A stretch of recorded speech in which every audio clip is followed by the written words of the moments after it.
नमो नमः। प्रवाचिका अहंदया जोशी संस्कृताध्ययने समेषां स्वागतम्। अधुना अग्रिमा कथा पठिष्यते अस्तु तर्हि आरंभं कुर्मः। यादव नामाजीसह जगदीश्वर दर्शन करून युवराज कुशावर्ताच्या टाक्याजवळ आले. कुणाचीही नजर जखडून पडावी असे नानारंगी कमळ फुलांचे थाळे टाक्यावर उठले होते. गडाच्या मंद वाऱ्याने ते डुलत होते. भारल्यासारखे संभाजीराजे कुशावर्ताकडे बघत राहिले. त्यांच्या मनी एका विचाराचे कमळ फुल फुलून उठले. मासाहेबांना फुलांचा खूप सोस. गडावर आणून हे टाके त्यांना एकदा दाखवलं पाहिजे. यादवराव, आत उतरा. वेगवेगळ्या वाणांचे नाळ खोडून आणा. युवराजांनी आज्ञा केली. पायताणे उतरवून यादव नामाजी टाक्यात उतरला. निळे, सफेद, लाल असे अर्धवट फुलले कमळनाळ घेऊन बाहेर आला. ते निरखित युवराज बाले किल्ल्याकडे परतले. दरबारी चौकातील कारंजी हौदाला शतधारांनी उसळत्या फवाऱ्याकडे नजर टाकीत संभाजीराजे महालात आले. त्यांना कल्पना नव्हती, पण महालात धाराऊ आणि येसूबाई उभ्या होत्या. येसूबाईंनी रामराजांना वर छातीशी घेतले होते. युवराजांना बघताच धाराऊ आपणालाच सांगितल्यागत म्हणाली, तर्कतच राहत नाही. आईच्या पुंजची जुपी लावून द्यायची राहिलीच की बोवासनी, आणि ती महालातून बाहेर पडलीही. या रामराजांना घेण्यासाठी कमळनाळांसह संभाजीराजांनी हात पसरले. येसूबाईंच्या काखेतून त्यांना घेताना संभाजीराजांच्या बोटांचा स्पर्श येसूबाईंच्या अंगातंडाला झाला. उभ्या अंगावर रसरशीत कमलफुले फुलल्याचा भास त्या स्पर्शाने येसूबाईंना झाला. त्यांच्या पापण्या फडफडल्या. कपाळीच्या कुंकबोटात घामाचे थेंब तरारून आले.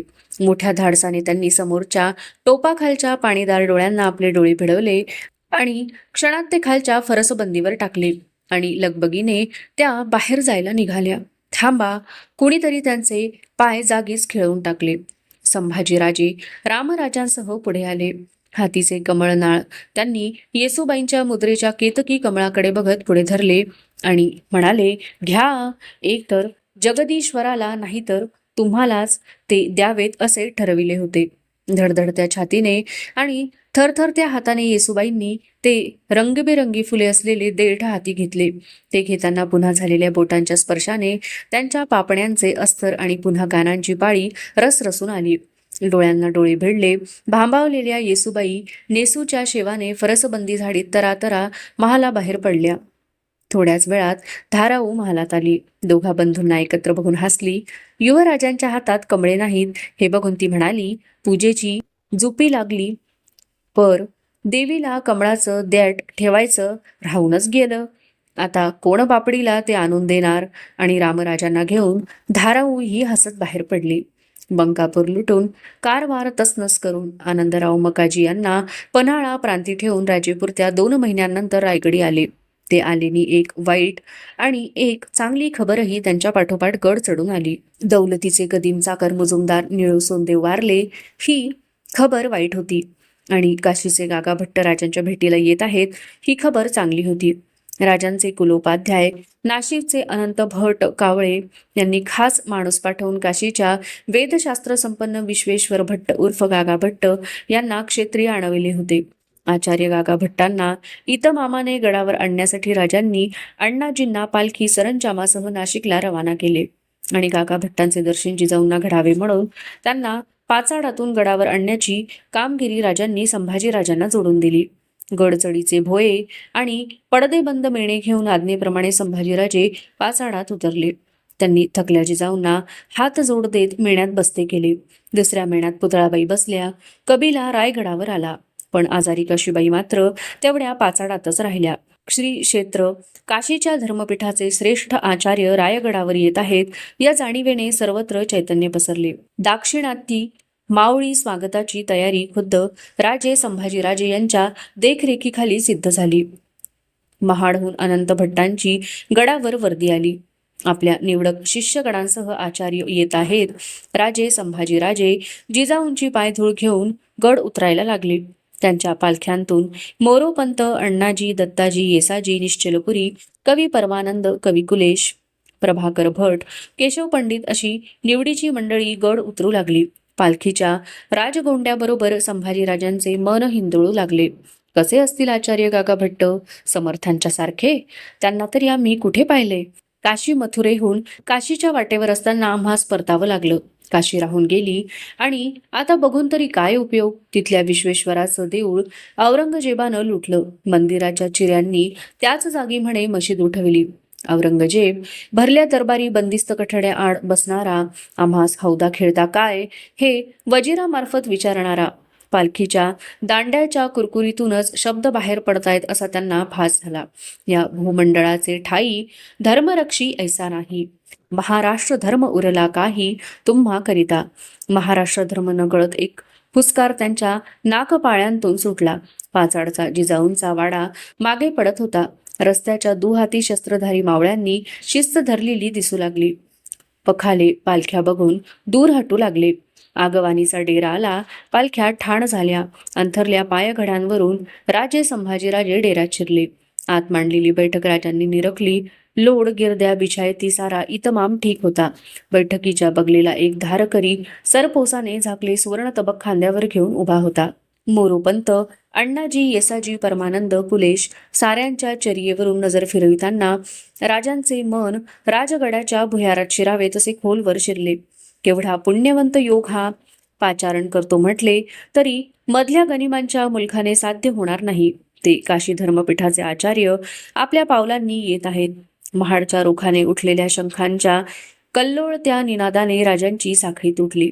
प्रभाकर भटांनी आत येत वर्दी दिली. वेदो नारायण श्री आले. राजे संभाजीराजे जोडीने होत डेऱ्याबाहेर आले. मानेच्या शिराफुलवीत आभाळ मार्गी तोंड धरून आचार्यांचा शिष्यगण बेहोश शंखनाद उठवीत होता. त्या पवित्र कल्लोळात नौबत डंक्याचा मर्दाना घोष मिसळला. ठाण झाल्या पालखीजवळ लगबगीने जात राजांनी आचार्य गागा भट्टांना हात दिला. भगव्या बासनातून हळुवारपणे धर्मग्रंथ बाहेर घ्यावा तसे त्या भगव्या अस्तराच्या पालखीतून राजांनी आचार्य श्रींना बाहेर घेतले. मथुरेत चुकार झालेली काशी संभाजीराजे निरखू लागले. मस्तकी लिंबूवाणाचा जरी किनारी रुमाल, अंगभर लपटलेली भगवी शाल तिला धरून, उत्तरी माटाचे डाळिंब किनारी सफेद धोतर, सतेज पायात लाकडी खडावा, कपाळी गंधाचे शैव पट्टे, तासाच्या थाळीसारखी गोल तोरंजनी वर्णाची मुद्रा, तेवते शांत डोळे. गागा भट्टांच्या रूपाने हिंदू विद्वत्तेचा सूर्य मावळी स्वागताच्या चांदण्यात ढात उभा होता. खेचल्यासारखे संभाजीराजे आचार्याच्या डाव्या बगलेला झाले. पायघड्यात उडवीत राजे आणि संभाजीराजे यांच्यामधून गागा भट्ट डेऱ्यात प्रवेशले. मांडल्या बैठकीवर आचार्यांना आदराने बसवून राजांनी सुवर्णी तपकातील पानविड्यासह श्रीफळ त्यांच्या उंजळीत दिले. मानाचे वस्त्र म्हणून शाल त्यावर ठेवली. राजे आणि संभाजीराजे यांनी गुडघे टेकून आचार्यांना नमस्कार केला. आचार्य तो स्वीकारण्यासाठी झुकते झाले. हात उभवीत डोळे मिटून त्यांनी आशीर्वाद दिले. जयोस्तु. राजे संभाजीराजांच्या पायसोबतीत आचार्य रायगड चढून आले. जगदीश्वराचे दर्शन करून व्यापारपेठ, नगारखाना, दरबारी चौक बघत साऱ्यांसह ते राजांच्या खासेवाड्यात आले. बैठक महालात राजे जिजाऊ संभाजीराजे रामराजे यांच्यासाठी देखणी राजबैठक सिद्ध केली होती. तिच्यासमोर वेदो नारायणांच्यासाठी मृगाजीन घातलेले प्रशस्त आसन मांडले होते. आचार्य आल्याची वर्दी अंतपुरात जिजाऊंना पोहोचली झाली. राजांच्या राण्या, मुली, येसुबाई, रामराजे असा गोतावळा पाठीशी घेत शुभ्र नेसेधारी जिजाऊ बैठक महालाच्या उंबरठ्याजवळ आल्या. त्यांना बघताच आसनावरून उठलेले आचार्य गागा भट्ट चालत पुढे झाले. जिजाऊंच्या रूपाने बिजलीचं शुभ्र वस्त्र लिहून सोशिक मावळी आभाळच उंबरठ्यात उभे होते. पापणी न मोडता त्यांच्याकडे बघत पुढे झालेल्या गागा भट्टांनी माजी प्रणाम म्हणत झुकून थेट जिजाऊंच्या पायांना आपल्या हाताची बोटे भिडवली. असे काही होईल ही कल्पना नसलेल्या जिजाऊ लगबगीने पाय मागे घेत म्हणाल्या, हे कोण करणं? आपण थोर श्रेष्ठ आचार्य. त्यांची भावना ओळखून गागा भट्टांनी खुलासा केला, माजी गंगा से बढ़कर श्रेष्ठ है आपके चरण. हम आचार्य है पढ़त धर्म ग्रंथों के. आप साक्षात धर्ममाता है. गंगेच्या खळखळाटासारखे ते बोल होते. ते ऐकताना राजांच्या पापणी कडा दाटल्यागट झाल्या. संभाजीराजांची छाती भरून आली. हाताची खूण देत आचार्यांनी जिजाऊंना बैठक घेण्याची विनंती केली. धीम्या धीम्या चालीने जात जिजाऊ मांडल्या बैठकीवर बसल्या. राजांनी आचार्यांना मृगासनावर बसण्याची विनंती केली. आचार्यांनी बैठक घेतली. त्यांच्या चरणाखाली असलेल्या आसनावर प्रभाकर भटांनी ताम्हण ठेवले. राजे संभाजीराजे, रामराजे, राणी वसा या साऱ्यांनी आचार्यांची सविध पाद्यपूजा केली. बैठकीवरून उठलेल्या जिजाऊ पाद्यपूजेसाठीच पुढे येत आहेत हे बघून गागाभट्ट राजांना म्हणाले, नरेश, उन्हें फिर से आसनस्थ कीजिए. माता से पुत्र की पाद्यपूजा पुत्र की आयु कम कर देती है. हमें जीवित रहना है, कम से कम एक संकल्पित धर्म कार्य पूर्ण करने तक.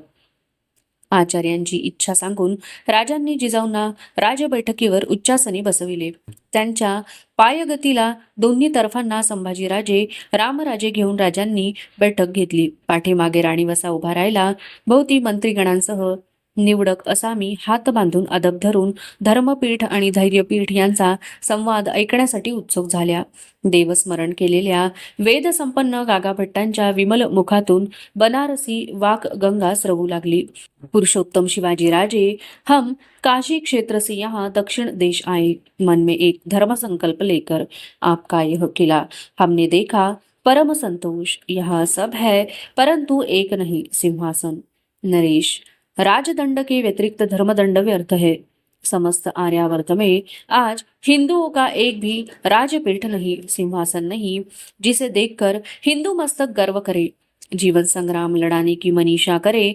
वही कारण है कि हिंदू स्वयं को निराश्रित, पराजित मान रहे हैं. नरश्रेष्ठ अनुरक्षित धर्म धर्म नहीं रहता. आपका कीर्ति सुगंध श्रवण कर हमें प्रेरणा प्राप्त हुई राजा शिवाजी. समस्त आर्यावर्त का यह भार कंधों पर तोलने आप, केवल आप ही योग्य है. उत्तर में हमारे पवित्र देवालय नष्ट हो रहे हैं, देव देवता विटंबित किए जा रहे हैं. म्लेच्छों ने उदंड हाहाकार मचा दिया है. दुर्बल हिंदू प्रजाजन बलात् धर्मांतरित किए जा रहे हैं. आचार्यांचा धीर गंभीर आवाज धरत चालला. यही चलता रहा तो रामकृष्ण की यह पवित्र देवभूमि रव रव हो जाएगी. यही प्रयोजन है कि समस्त उत्तरवासियों के प्रतिनिधि रूप में भिक्षापत्र हाथ लिए हम आपके किले में महाद्वार में खड़े हैं. धर्मरक्षक, हमें सिंहासन प्रदान करो. नरश्रेष्ठ धर्मदंड को राजदंड प्रदान करो. राजा छत्रपती बनो, छत्र प्रदान करो. भावनावेशाने उचंबळलेल्या आचार्यांनी दोन्ही हात पसरले. उत्तर दक्षिणेला साकडं साथ घालू लागली. डोळे भरल्यामुळे जिजाऊंना समोरचे काहीच दिसेनासे झाले. मिटल्या डोळ्यांच्या राजांचा हात छातीवरच्या कवड्यांवर फिरत राहिला. बोटांना स्पर्शणारी प्रत्येक कवडी त्यांच्या मिटल्या डोळ्यासमोर खर्ची पडलेला चेहरा चेहरा उभी करू लागली. बाजी, तान्हाजी, मुरार, सूर्याजी, रामजी, कैक ते सारेच हात उठवून म्हणत होते, राजे, आम्हास छत्र द्या, मरणास मोल द्या. संभाजीराजांची पाणीदार नजर वेदभूषण गागाभट्टांच्या सतेज निर्भय ओठांवर अडकून पडली होती. आचार्यांच्या रूपाने उभा रायगडच आपल्या कड्यांचे भक्कम ओठ उघडून कानाउरात साठवावे असे काही सांगतो आहे असे त्यांना वाटले. राजदंड के व्यतिरिक्त धर्मदंड व्यर्थ है. असुरक्षित धर्म धर्म नहीं रहता. देवालय नष्ट हो रहे हैं, देव देवता विटंबित किए जा रहे हैं, दुर्बल प्रजाजन बलात् धर्मांतरित किए जा रहे हैं. ऐकल्या शब्दाला त्यांच्या आतून कोणीतरी फेरसात घालू लागले. मारिता मारिता मरावे, तेणे गतीस पावावे, फिरोनी येता भोगावे महतभाग्य. गागाभट्टांची आज्ञा राजांनी शिरोधार्य मानली. झाल्या बैठकीचे बोलणे रायगडाच्या पाखरांनी आपल्या पंखांवर घेतले आणि ती फडफडत मावळभर उडाली.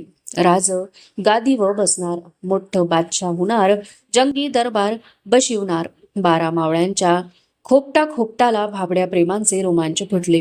म्हातारबाईनं लई वनवेस काढलं. आता पारणं फिटलं तिच्या नद्रचं. लोक उपजावा तर असा, नाहीतर आमची बी हायतच खायला कार नी. पानोठ्यांवर घागरी ठणठणू लागल्या. या राज्याभिषेकात काही उभे राहायला नको म्हणून अनंत भट कावळे पुन्हा नाशिकला गेले. त्यांनी तीर्थाची ब्रह्मसभा भरविली. सभेत 2 विवादाचे मुद्दे उपस्थित झाले. कलियुगात क्षत्रिय लोप झाला आहे आणि राज्याभिषेकासाठी आवश्यक असलेला मुंज हा राजांचा विधी झालेला नाही, मात्र विवाह झाले आहेत.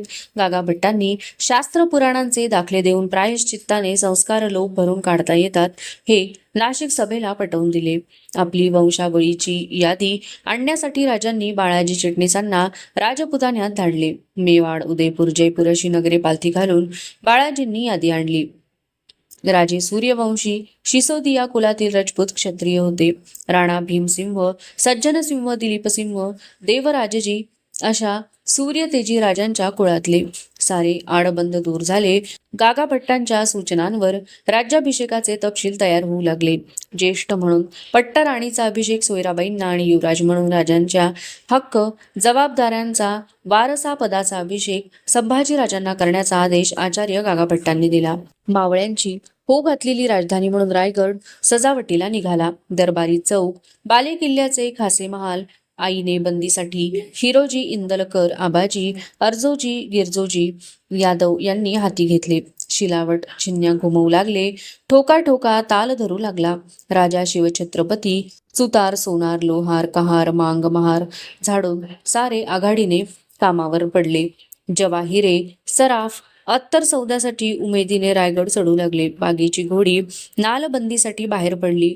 प्रांत परगण्यातून कबाडीच्या बैलांनी फेसाटत वाहून आणलेली धान्याची आणि मिठाची पोती अंबारखान्यात आबादान होऊ लागली. गडावरच्या मंदिरातील मूर्तीवर वज्रलेप चढू लागले. नाल, फासबंदांच्या थैल्या कमरशेल्यात खुपसून थैलीस्वार गड उतरू लागले. बहिर्जी, कर्माजी, विश्वास यांची खबरगीर पथके खांद्यावरची रामोशी कांबळी सावरत मुलुकभरच्या खबरा उचलू लागली. 18 कारखाने गजबजून उठले. चांदीची कडी भरलेले मर्दाने हात आणि कोपरभर चुरा भरलेले जनानी हात स्वतःला हरवून एक नामी मनसुबा उभा करण्यासाठी झटू लागले. ओतकामात तरबेज असलेल्या रामजी दत्तोने राजांच्या हस्ते श्रीफळ वाढवून सिंहासन घडाईच्या कामाला हात घातला. रामजीला माहीत होते तो एका मावळी रामचंद्राचे राज आसन घडविणार आहे. 32 मणभराचे, झळझळत्या 52 कशी सुवर्णाचे. संभाजीराजे हत्ती टाक्याजवळ उभे होते. फार वर्षांपूर्वी बच्चा असताना दोरखंडांनी चोर दरवाजाच्या बाजूने रायगडावर चढविलेला त्रिशूल हा हत्ती आता भरात आला होता. टाक्यात पाण्याला पडलेला त्रिशूल बाहेर घेण्याच्या खटपटीत माहूत पुरा दमगीर झाला. त्रिशूल हट्टावर आला होता. टाक्याबाहेर पडायला राजी नव्हता. संभाजीराजे माहुताची घालमेल बघत हत्तीच्या विचारात गेले होते. शेजारी महादेव, यमाजी आणि यादव नामाजी उभे होते. सांजेच्या नौबत डंका झडायला सुरुवात झाली न झाली तोच कुणीतरी रोखल्यासारखा डंका गपकन थांबला. संभाजीराजांच्या कपाळी आठी जमली. दिठी समोर केली. विजल्या वणव्याचा काळपट डाग अंगावर घेतलेला लिंगाणा त्यांना दिसला. बालेकिल्ल्याच्या रोखाने चाललेल्या संभाजीराजांच्या कानी माहुताचे वैरागी शब्द पडले. त्रिशूल, आर हाट मोरे पण सोड. काय टाक्यातच रुतून बसणार हाईस का आता? महादेव, यमाजी आणि यादव यांना पाठीशी घेत संभाजीराजे तरातर चालत पालखी दरवाजाने बालेकिल्ल्याला आले.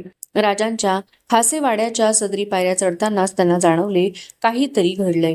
बैठकीसमोर खालच्या मानेने उभे असलेल्या राजांच्या सामने कर्माजी हा धूळमाखल्या कपड्याच्या आनंदरावाच्या फौजेचा खबरगीर उभा होता. बाजूला अण्णाजी, बाळाजी, मोरोपंत, येसाजी खडे उभे होते. साऱ्यांच्या माना पडल्या होत्या. मुजरा देत बघणाऱ्या संभाजीराजांना बघताच हातपंजा उठवून ते म्हणाले, शंभूराजे, तो मुजरा तुमच्या गेल्या मुतालिकांना करा. ओढल्या पायांनी राजे युवराजांच्या जवळ आले. त्यांच्या खांद्यावर हात ठेवून म्हणाले, संभाजीराजे, प्रतापरावांनी पंख जाळून घेतले. पठाण बहलोलच्या 10,000 फौजेच्या वणव्यात तुमचे मुतालिक गेले. आमचे सरलष्कर गेले. आमच्यावर रुसून हटमोरेपणानं स्वतः संगती आमचे लढाऊ 6 बाके घेऊन. संभाजीराजांना आठवले, बहलोलला सलामत सोडल्याबद्दल राजांनी राजसंतापाने प्रतापरावांना पत्र लिहिले होते. पठाणाशी सला काय निमित्त केला, गनिमास मारून गर्देस मिळवावे. नातार आम्हास तोंड दावू नये. सुटला बहलोल बेईमानपणे मराठी मुलखाला ताराज करीत सुटला होता. पुरे 1 वर्ष प्रतापराव त्याच्या पाठलागावर होते. चुकीचा सल सुधारून काढण्याची संधी बघत होते. बहलोल बंदिस्त होता. राजे तक्ती बसणार ही खबर प्रतापरावांना लागली. आता रायगडी परतावे लागणार, पण बहलोल जिंदा ठेवून राजांना तोंड कैसे लावावे. नेसरीजवळ कुप्याच्या खिंडीवर बहलोलचा 10,000 पठाणी तळ पडलाय ही खबर प्रतापरावांना लागली. फौजेरीची चालून जाऊन फत्ते होणार नव्हती, म्हणून प्रतापरावांनी आपल्या डेऱ्यात शेलके धारकरी याद केले. कोणाला ध्यानीमनी नसता प्रतापरावांनी त्यांना साकडे घातले. आम्ही पठाणावर चालून जाणार, एकले राजासनी आमचा दंडवत सांगा. 6 धारकऱ्यांनी कमरेची हत्यारे उपसत त्यांच्या शब्द हट्टाने झेलला. सरलष्कर जिथं तुम्ही तिथं आम्ही. आणि महाशिवरात्रीच्या दिवशी घोड्यांवर मांड घेतलेले प्रतापराव नंगी तलवार हाती नाचवीत हर हर महादेव कर्जत बेभान उधळले. 6 घोडाईत पाठीशी घेऊन ते वेडे 7 पक्षी 10,000 फौजेवर झडप घालण्यासाठी गेले. ते परतलेच नाहीत. 7 कडकडत्या विजा पठाणी फौजेच्या दर्यात कोसळल्या निविजल्या. कर्माजीने सांगितलेला वृत्तांत राजांच्या तोंडून ऐकताना संभाजीराजांच्या डोळ्यांसमोर प्रतापरावांची मर्दानी मुद्रा उभी टाकली. उधळत्या घोड्यावर मांड घेतलेले हत्यार नाचवीत चवताळलेले प्रतापराव लिंगाण्याच्या पेठ्या वणव्यात घुसल्याचा भास संभाजीराजांना झाला. घुसते प्रतापराव म्हणत होते, अमन धपक्यानं पेटल्याली ही आगट लई वंगाळ टाकलं धनी. रानपाखरतेनं येलबाडून जात्यात, घालून घेत पंख जाळून घेत्यात. कारण नसताना माहुताचे ऐकलेले शब्द संभाजीराजांच्या मनात फिरले. त्रिशूल आर हाट मोरे पण सोड, टाक्यातच ऋतून बसणार हायस का काय. सजला रायगड प्रतापरावांच्या सुटकात आला. दाटल्या मनाने राजांनी प्रतापरावांचे मार्तिक विधी केले. सरलष्कर पदाची मोकळी जागा मानवस्त्रासह हंसाची मोही त्यांना दिली. ती देताना हंबीरराव ही खिताबत त्यांना बहाल केली. हंसाची सोयराबाईंची बंधू, त्यामुळे त्यांची ही नामजादी सोयराबाईंना खोलवर सुखवून गेली. अडीनडीला रक्ताची माणसे कामी पडतात. सत्ता हाती असलेल्या रक्तसंबंधाचा माणसाचा तर मनाला उगाच मोठा आधार वाटत असतो. सगळी प्राचीन ग्रंथ राबत्याला घेऊन गागाभट्टांनी तपशिलासह राज्याभिषेक प्रयोग हा विधीचा ग्रंथ तयार केला. अवशिष्टा कथा अग्रिमे भागे पठिष्यते. अस्तु तर्हि पुनर्मिलामः. तावन् मंगलं भूयात्, शुभं भूयात्. नमो नमः. धन्यवादः.